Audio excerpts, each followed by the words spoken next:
আসসালামু আলাইকুম রহমতুল্লাহি ওবরাকাতু। একজন মানুষের মাথা কাটার জন্য ফ্রান্স ক্ষুব্ধ হয়ে গেল, এটাকে অজুহাত বানিয়ে এর পূর্ণ সুযোগ নিল। কিন্তু এই ফ্রান্সই রীতিমতো জাদুঘর বানিয়ে 18,000 খুলি সংরক্ষণ আর প্রদর্শন করে আসছে। দখলদার ফ্রান্স আলজেরিয়ান ও অন্যান্য মুসলিমদের মাথা কেটে ক্ষান্ত হয়নি। তারা সেটা নিজেদের দেশে নিয়ে গিয়ে গর্ব ভরে প্রদর্শন করে আসছে।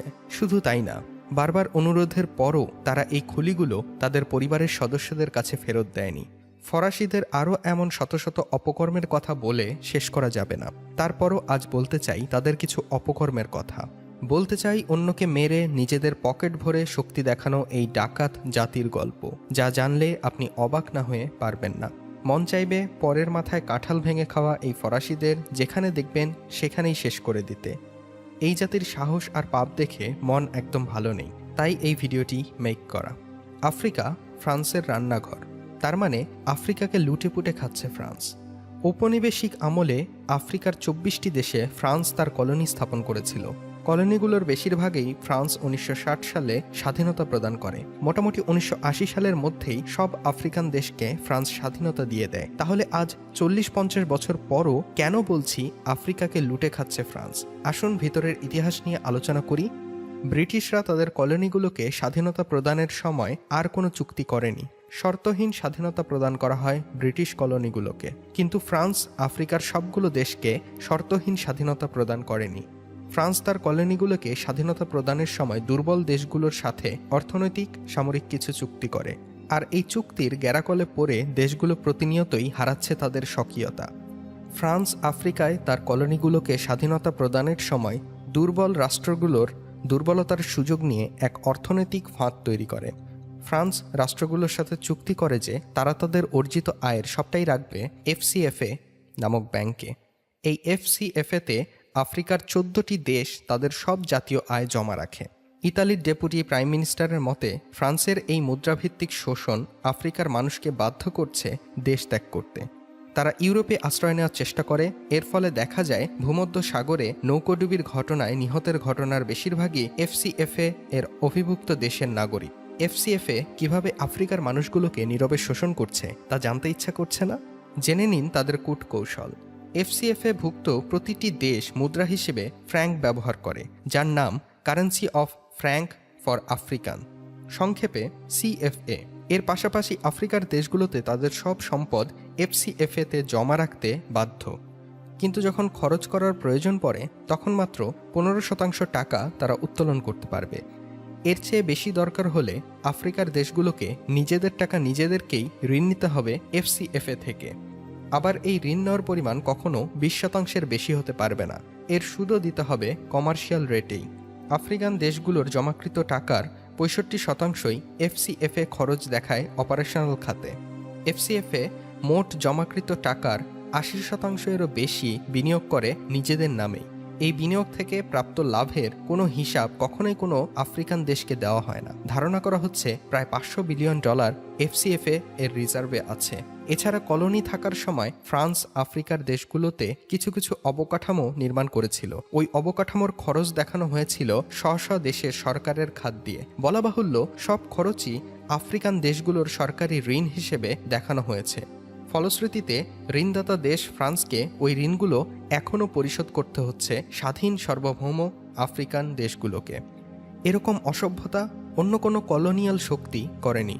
ব্রিটিশ তো ভারতে অনেক অবকাঠামো নির্মাণ করেছে, যেমন রেল লাইন, কার্জন হল সহ আরও অনেক কিছু। তারা 1 টাকাও ঋণ দেখায়নি। অপরদিকে ফ্রান্স কলোনিয়াল আমলে শোষণ তো করেছেই, এখনও ওই শোষণের সুদ নিতে যাচ্ছে, মানে এক গরু 2 বার জবাই।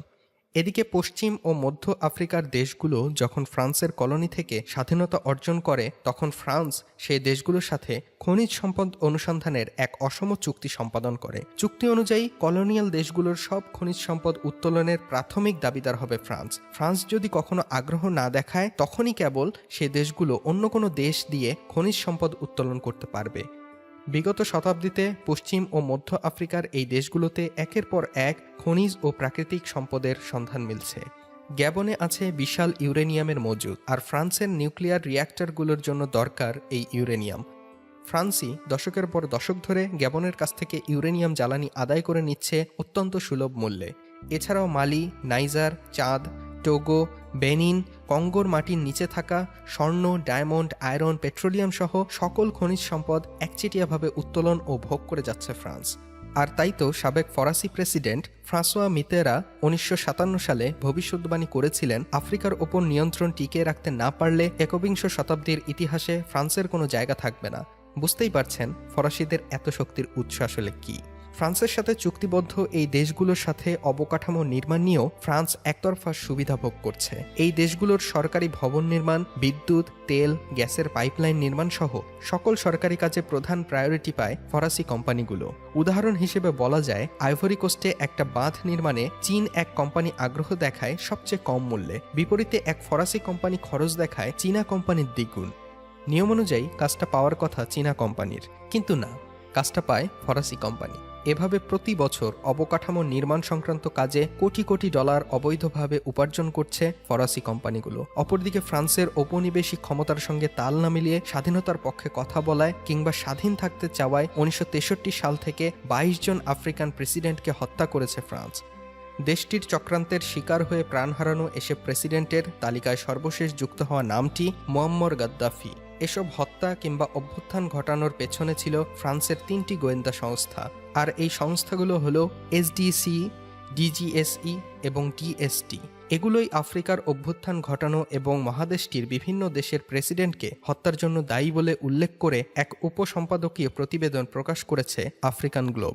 দ্বিতীয় বিশ্বযুদ্ধের পর নিজেকে ফ্রান্সের একমাত্র নেতা দাবি করা চার্লস ডিগলের আমল থেকেই ফ্রান্স কর্তৃপক্ষ আফ্রিকানদের সঙ্গে এমনটি করে আসছে। ফ্রান্সের সরকারি মদতে আফ্রিকায় যে পরিমাণ অভ্যুত্থান হয়েছে তাতে দেশটির বিরুদ্ধে আন্তর্জাতিক অপরাধ আদালতে একটি অভিযোগ দায়ের করা যেতেই পারে বলে ওই উপসম্পাদকীয়তে পরামর্শ দেয়া হয়। ফ্রান্স আফ্রিকায় যেভাবে হত্যা এবং লুটপাট করেছে সে সম্পর্কিত বিভিন্ন ডকুমেন্টারি আফ্রিকান এবং ফ্রান্সের বিভিন্ন টেলিভিশন চ্যানেলে হরহামেশাই প্রচার করা হয়। ফ্রান্সের এসডিসি আফ্রিকাতে বিভিন্ন ভুয়া তথ্য ছড়ানোর জন্য কাজ করে থাকে। আফ্রিকাকে নিজেদের অধীনে রাখতে সর্বক্ষণ কাজ করে যাচ্ছে ফ্রান্সের গোয়েন্দা সংস্থা ডিজিএসই। ডিএসটি নামের অপর একটি সংস্থা কাজ করে ফ্রান্সের অভ্যন্তরীণ ও বাহিরের নিরাপত্তা রক্ষায়। ফ্রান্স যাতে অভিবাসী সমস্যায় না পড়ে সেজন্য কাজ করে এই সংস্থাটি। ডিজিএসই, ডিএসটি এবং এসডিসি নামের সংস্থাগুলো ছাড়া ফ্রান্সের মিলিটারি ইন্টেলিজেন্স আফ্রিকার বিভিন্ন সংঘর্ষে অপপ্রচার চালাতে কাজ করে। মূলত 4টি সুফলের কারণে ডিগল কখনোই আফ্রিকার পূর্ণ স্বাধীনতা চাননি। এর প্রথম কারণ হচ্ছে জাতিসংঘে ফ্রান্সের পক্ষে ভোট দেয়া দেশের সংখ্যা বৃদ্ধি। দ্বিতীয়ত, আফ্রিকার তেল, ইউরেনিয়াম, স্বর্ণ, কাঠ ও কোকোয়া বাজেয়াপ্ত করা। তৃতীয়ত, ফ্রান্সের রাজনীতিতে অর্থায়ন। চতুর্থত, যুক্তরাষ্ট্রের অনুচর হয়ে আফ্রিকাকে নিয়ন্ত্রণে রাখা। মূলত এই 4টি কারণে ফ্রান্স এমন একটি জাল তৈরি করেছে যা তার ঔপনিবেশিক ক্ষমতাকে ক্ষুণ্ণ না করে। এই কারণে আফ্রিকায় এখনও রক্ত ঝরছে।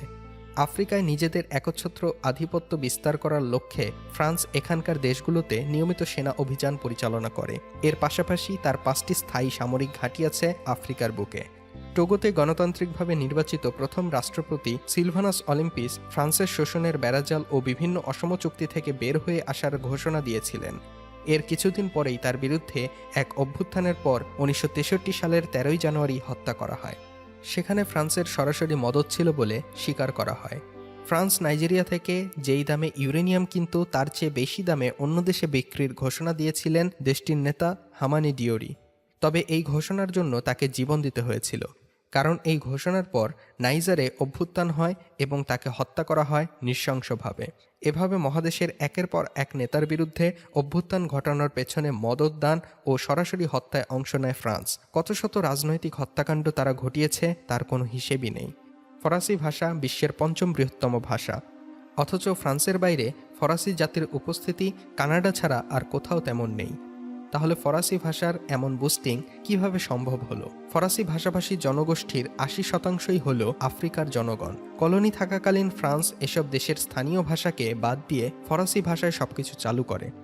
আর দরিদ্র আফ্রিকার মানুষ যেখানে খেতেই পারে না ঠিকমতো, সেখানে মাতৃভাষার রাষ্ট্রীয়করণ নিয়ে চিন্তা তো জাস্ট বিলাসিতা। ভাষার মাধ্যমে ফ্রান্স আফ্রিকায় তার উপনিবেশ চালাতে ব্যাপক সুবিধা লাভ করে। আফ্রিকার মেধাবী শিক্ষার্থীদের জন্য প্রতি বছর হাজার হাজার স্কলারশিপ প্রদান করে ফ্রান্স সরকার। আর এই মেধাবীরা দেশে গিয়ে ফ্রান্সের প্রভুত্ব টিকিয়ে রাখার দীক্ষাটাও পেয়ে থাকে ফ্রান্সের শিক্ষা নিতে গিয়ে। সর্বোপরি আফ্রিকার বেশিরভাগ মানুষেরই মাতৃভাষা হলো সাহিলি, আরবি সহ অন্যান্য উপজাতিক ভাষা। কিন্তু শিক্ষা, চাকরি, বাণিজ্য সর্বক্ষেত্রে ফরাসি ভাষার ব্যবহার আফ্রিকানদের চূড়ান্তভাবে নিঃশেষ করে দিচ্ছে। প্রিয় ভিউয়ার্স, আফ্রিকানদের এই রক্তচোষার মধ্য দিয়েই ফ্রান্স হয়ে উঠেছে বিশ্বের বৃহৎ পরাশক্তি। আর এই শক্তি বলে তারা নিয়মিত অপমান করে চলেছে ইসলামকে। তবে তাদের ধ্বংস খুব তাড়াতাড়ি হবে ইনশাআল্লাহ। আমার সাথে একমত হলে অবশ্যই ভিডিওটিতে ইনশাআল্লাহ লিখুন। ভিডিওটি ভালো লেগে থাকলে অবশ্যই একটি লাইক দিন ও অনেক অনেক শেয়ার করুন। আরও এমন আলোচিত বিষয়ে নিত্য নতুন ভিডিও পেতে আমাদের চ্যানেলটি সাবস্ক্রাইব করে আমাদের সাথেই থাকুন।